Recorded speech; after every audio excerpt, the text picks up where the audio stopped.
بسم اللہ الرحمن الرحیم۔ السلام علیکم، میں آپ کا میزبان سمیع ابراہیم اور آپ دیکھ رہے ہیں ہمارا سوشل میڈیا۔ ڈرامائی تبدیلی اس وقت جو اسرائیل اور ایران کے درمیان جنگ کی صورتحال ہے، ایران کا بھرپور جوابی وار اور تل ابیب میں 5-6 مقامات پر جو ایک حفاظتی نظام تھا اسرائیل کا، اس کو توڑتے ہوئے ایرانی میزائل جو ہیں وہ تل ابیب میں لگے جا کے، اور 50 سے زیادہ بتایا جاتا ہے کہ زخمی ہیں، کچھ ہلاکتیں بھی ہوئی ہیں۔ اپنے اس ویلاگ میں آپ کو جو جنگ ہو رہی ہے اس کی تفصیل بھی دوں گا کہ لیٹسٹ کہاں پر ہے، سفارتکاری کہاں پر ہے، ڈونلڈ ٹرمپ نے گفتگو کی ہے، نتنیاہو کی بات چیت ہوئی ہے، پھر روسی صدر پوٹن کی بھی بات چیت ہوئی ہے، قطر کے بھی، سعودی عرب بھی، سب ایک ڈپلومیسی چل رہی ہے، اور کہ یہ ڈپلومیسی کیا ہے یہ آپ کو بتائیں گے، اور یہ جو سارا حملہ ہوا ہے یہ کیا ہے، کیا واقعی ایران کے پاس کوئی کوئی نیوکلیئر پروگرام جس کا بہانہ بنا کے حملہ کیا گیا ہے، یا یہ اس کے مقاصد کچھ اور ہیں۔ یہ بہت اہم ہے، کیونکہ اگر آپ کو یہ سمجھ آ جائے کہ یہ مقاصد کیا ہیں تو پھر آپ مستقبل کا منظرنامہ دیکھ سکتے ہیں، اور اس میں جو پاکستان کو جو درپیش چیلنجز ہیں وہ آپ ان کا احاطہ کر سکتے ہیں۔ یہ لڑائی اگرچہ اس وقت اسرائیل اور ایران کے بیچ ہو رہی ہے، لیکن میں اپنے ہمارے جو ناظرین جو ہمیں اس وقت دیکھ رہے ہیں، سن رہے ہیں، میں ان کو یہ بتانا چاہتا ہوں کہ اس لڑائی کا جو اثر ہے مستقبل میں، کون جیتتا ہے کون ہارتا ہے، اس کے اثرات پاکستان پر ہوں گے، بڑے شدید اثرات ہوں گے۔ اور آپ یہ سمجھیں کہ بغیر لڑے ہوئے، یعنی اس لڑائی میں ہم شریک نہیں ہیں، لیکن اس کے جو نتائج ہوں گے وہ ہمارے لیے بہت اہم ہوں گے، اور ہم ان اثرات کی زد میں آ سکتے ہیں۔ میں نے یہ بات اس لیے کی کہ کیا واقعی ایران کے پاس کوئی نیوکلیئر پروگرام ہے، اس لیے کہ عراق کی جنگ میں ایک باقاعدہ امریکہ نے کیس بنا کے پیش کیا کہ جی صدام حسین کے پاس WMD ہیں، ویپنز آف میس ڈسٹرکشن۔ بعد میں یہ پتہ چلا کہ جھوٹی پریزنٹیشن تھی، دنیا کو جھوٹ بولا گیا، اور وہاں پر اصل صدام کو ہٹانا تھا۔ اب اس وقت اگر ہم دیکھتے ہیں اور پچھلے 8-7 مہینے یا 1 سال کے واقعات کو دیکھتے ہیں تو ہمیں بڑا ایک سسٹمیٹک ایک رویہ نظر آتا ہے اسرائیل کا۔ سب سے پہلے حماس کو انہوں نے ایلیمینیٹ کیا، پھر حسن نصر اللہ جو ہے ان کو ریموو کیا، حزب اللہ کو زد پہنچایا، پھر شام کی جو حکومت ہے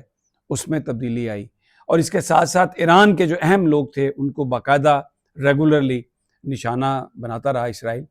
مجھے آج حسن نصر اللہ کی ایک وہ ویڈیو ٹاک یاد آ رہی ہے جس میں انہوں نے کہا تھا پوری دنیا سے، اور خاص طور پر ایران سے، جب یہ حماس والی جنگ شروع ہوا، کہ خاموشی سے مت بیٹھیں، اسرائیل ایک ایک کر کے سب کو مارے گا، تو ابھی موقع ہے کہ آپ جواب دیں اسرائیل کو، بتائیں اسرائیل کو کہ وہ یہاں پر اپنی منمانیاں نہیں کر سکتا اور فلسطینی لوگوں کے ساتھ ظلم زیادتی نہیں کر سکتا۔ ہمارے جو اسلامی ممالک ہیں ماضی کی طرح منافقت سے بھرے ہوئے، سوائے لفاظی کے اور کچھ نہیں، صرف ایک تنقید، مذمت، لیکن در حقیقت ان کے ساتھ۔ میں نے پچھلے ویلاگ میں آپ کو بتایا تھا کہ اتنا لمبا سفر ہے، اسرائیلی پلین وہ نہیں کر سکتے تھے۔ پھر جو خبریں ہیں کہ موساد نے ایران کے اندر عراق بارڈر کے نزدیک ایک جگہ پر اپنے لوگوں کو، اپنے کمانڈوز کو ان کیا، ڈرون اڑائے، اور جو پہلا حملہ ہوا جس میں ملٹری لیڈرشپ کو ایلیمینیٹ کیا گیا، اس میں وہ جو جگہ ہے وہ استعمال کی گئی۔ اور اب جو نتنیاہو کی گفتگو ہے اور جو امریکہ کے اکابرین کی گفتگو ہے، بات اس میں کھل کر سامنے آ گئی ہے کہ بنیادی طور پر یہ کوئی نیوکلیئر پروگرام کا مسئلہ نہیں ہے۔ اگر ایران کے پاس کچھ ہوتا تو اتنی تباہی ہوئی ہے، ایران اس کو چلا دیتا۔ کچھ بھی نہیں ہے ایران کے پاس، کوئی اس کا ایویڈنس بھی نہیں ہے۔ IAEA ایک آپ سے سمجھیں کہ سٹوج ہے، ایک جھوٹی ایک تنظیم ہے جس کا کنٹرول امریکہ اور ویسٹ کے پاس ہے، اور وہ جس کو چاہتے ہیں رگڑنے کے لیے اس میں ڈال دیتے ہیں۔ بنیادی طور پر یہ ایران کی جو رجیم ہے، جو ایران کی حکومت ہے، جو وہاں پر مذہبی حکومت ہے، اس کو تبدیل کرنے کی ایک کوشش ہے۔ اور یہ کہہ رہے ہیں اب نتنیاہو کیا ایرانی عوام کو کہ ہم اپنا رول پلے کر رہے ہیں، لیڈرشپ کو ایلیمینیٹ کر رہے ہیں، اور ہم آپ کی آزادی کی جنگ لڑ رہے ہیں، آپ آزاد ہو جائیں اور آپ ان کو ہٹا دیں۔ منصوبہ یہ ہے کہ وہاں پر تہران میں کوئی ایسی ایک پپٹ گورنمنٹ بنائی جائے جو امریکہ کے اشاروں پہ ناچے، اور پھر اس کا الائنس انڈیا کے ساتھ کروایا جائے، اس کا تعاون پھر اسرائیل کے ساتھ ہو، اور پھر آپ یہ دیکھیں، میں نے آپ سے کہا کہ اس کے بڑے جو سب سے بڑے اثرات ہوں گے وہ پاکستان پر ہوں گے، کیونکہ واحد اسلامی ملک ہے پاکستان جس کے پاس نیوکلیئر کیپیبلٹی ہے، اور دنیا کو یہ ایک آنکھ نہیں بھاتی۔ اب آپ دیکھیں کہ اگر پرو امریکن گورنمنٹ ایران میں، انڈیا کے ساتھ ان کا نیکسس، پھر اسرائیل کا تعاون، اور افغانستان بھی پاکستان سے ناراض، اور پاکستان کے اندر سیاسی عدم استحکام، تو کیا ہم اپنا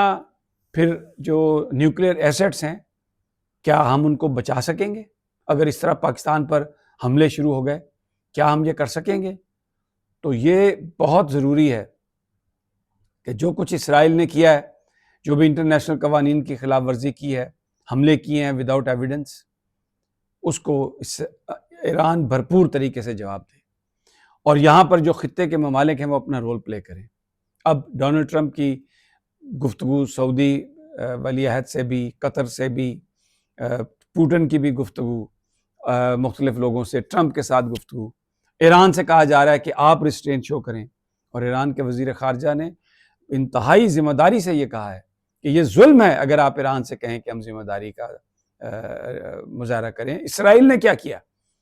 پوری شہری علاقوں میں، ریزیڈینشل علاقوں میں حملے کیے ہیں، اور پوری جو ملٹری لیڈرشپ کو ایلیمینیٹ کیا ہے، سائنسدانوں کو ایلیمینیٹ کیا ہے۔ ایران میں 100 جگہ سے زیادہ ہیں وہ پوائنٹس جہاں پر اسرائیل نے حملہ کیا ہے۔ تو یہ سب کچھ جو ہے، یہ بنیادی طور پر اس کا امپیکٹ ہم پر آئے گا، اور ہمیں اس کو مقابلہ کرنے کے لیے ہمیں تیار ہونا ہے۔